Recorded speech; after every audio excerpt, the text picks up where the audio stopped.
दिल्ली से कश्मीर तक और उत्तराखंड से लेकर हिमाचल तक में इन दिनों मौसम ने रंग बदला हुआ है। पहाड़ों में बर्फबारी से चारों ओर बर्फ की सफेद चादर से ढक गई है।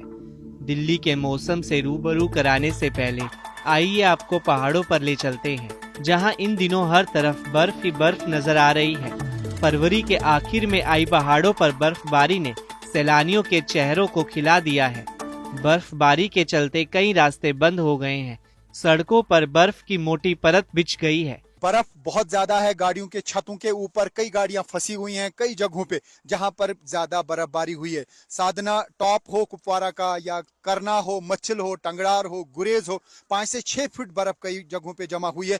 जबकि गुलमर्ग के अफरवट एरिया में 3 से 4 फुट बर्फ जमा हुई है। गुलमर्ग के प्लेन्स में 3 से 3.5 फुट बर्फ गिरी है। तो हर तरफ से एक बहुत ही खूबसूरत नजारा देखने को मिल रहा है। और बर्फबारी के बाद अब टूरिस्ट लगातार गुलमर्ग, सोनमर्ग। वहीं पहाड़ी राज्यों की बात करें तो पिछले कुछ दिनों से पहाड़ी राज्यों का मौसम भी पूरी तरह से बदला हुआ है। बर्फबारी और बारिश ने तापमान को लुढ़का दिया है। हिमाचल प्रदेश में पिछले 24 घंटे में बारिश और बर्फबारी का दौर जारी है। ऐसा ही कुछ हाल उत्तराखंड और जम्मू कश्मीर में बना हुआ है, जहां लगातार बर्फबारी और बारिश हो रही है। बता दें कि बर्फबारी और बारिश का सिलसिला 2 मार्च की रात तक जारी रहने का अंदेशा जताया गया है। बर्फबारी के बाद गुलमर्ग इतने टूरिस्ट आ रहे हैं कि चंदीलोरा से टंगमार्ग तक गाड़ियों को रुकने की जगह नहीं मिल रही। आप देख सकते हैं तकरीबन 2 किलोमीटर पर यह एरिया फैला हुआ है और हर जगह पे टूरिस्ट्स की गाड़ियां यहां पे पार्क कर दी गई हैं, क्योंकि किसी भी गाड़ी को चेंज के बगैर गुलमर्ग जाने की इजाजत नहीं दी जा रही है। जिन गाड़ियों में टूरिस्ट्स यहां तक आते हैं उन्हें यहां पे रखा जाता है और उसके बाद उन्हीं गाड़ियों में वो जाते हैं जिनमें चेंज लगी हों। और ये गाड़ियां कितनी हैं, ये हजारों की तादाद में है, जिससे आप अंदाजा लगा सकते हैं कि यहाँ पर अब कितने टूरिस्ट आ रहे हैं। आप देख सकते हैं बर्फबारी का लुत्फ उठाने के लिए देश भर से, दुनिया भर से टूरिस्ट आ रहे हैं। न सिर्फ गुलमर्ग हसीन दिख रहा है, लेकिन मैं यहाँ दिखाने की कोशिश करूंगा आपको ये वाला एरिया। और आप देखिए कि कितना खूबसूरत नजारा है। जो गांव देहात हैं, जो गुलमर्ग के इर्द गिर्द हैं, टंगमार्ग के इर्द गिर्द, वो भी बर्फ से ढके हुए हैं। और बर्फ का कारपेट जो है, बर्फ का कालीन यहाँ पे बिछा हुआ है। ये देख सकते हैं आप कि कहाँ दूर दूर तक जहां नजर जाती है वहां पे गाड़ियां रुकी हैं जिनमें टूरिस्ट्स आए हैं। अलग अलग स्टेट से फॉरेन टूरिस्ट्स भी यहाँ पर हैं। और ये जो इलाका है आप देख सकते हैं, यहाँ जब टूरिस्ट्स की नजर पड़ती है तो उनका दिल बहुत खुश हो जाता है। ऑर्चर्ड्स हैं यहाँ पे, घरों की छतों पे जो है अभी भी बर्फ है, घर के छत जो है बर्फ से ढके हुए हैं। और ये पूरा इलाका आप देख सकते हैं कि काफी खूबसूरत नज़ारा पेश कर रहा है।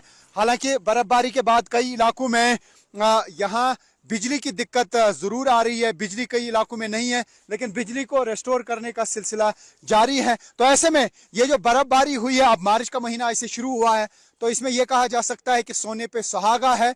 जो लोगों को काफी तशवीश था, काफी दिक्कतों का सामना करना पड़ सकता था अगर ये बर्फबारी नहीं हुई समर में, क्योंकि जब पहाड़ों पे बर्फबारी ज्यादा होती है तो साल भर पीने का पानी दस्तयाब रहता है, सिंचाई के लिए पानी मिलता है।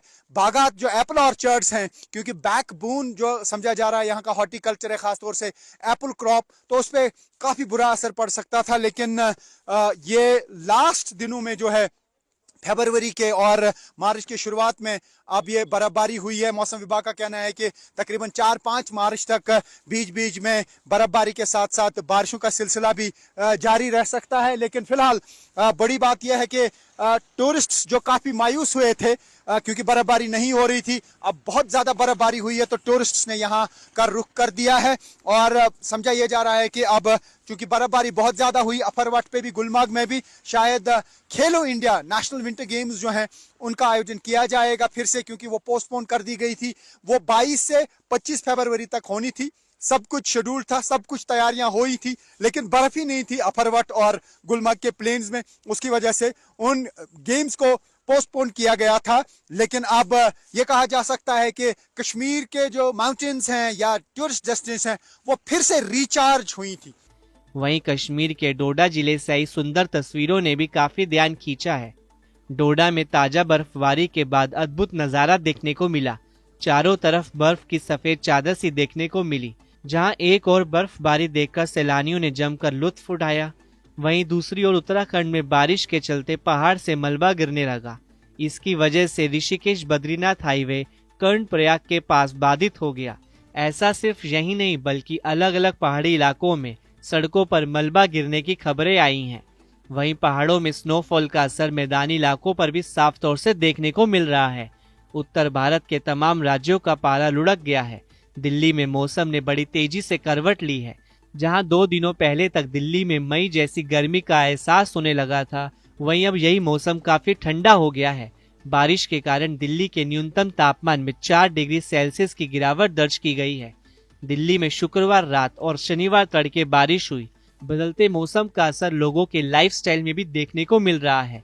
दिन में गर्मी और सुबह शाम के वक्त ठंडी हवाओं के चलने से लोगों की दिक्कतें भी बढ़ सकती हैं। मौसम विभाग की माने तो दिल्ली में येलो अलर्ट है। साथ ही दिन भर आसमान में बादल छाए रहने का अनुमान जताया गया है।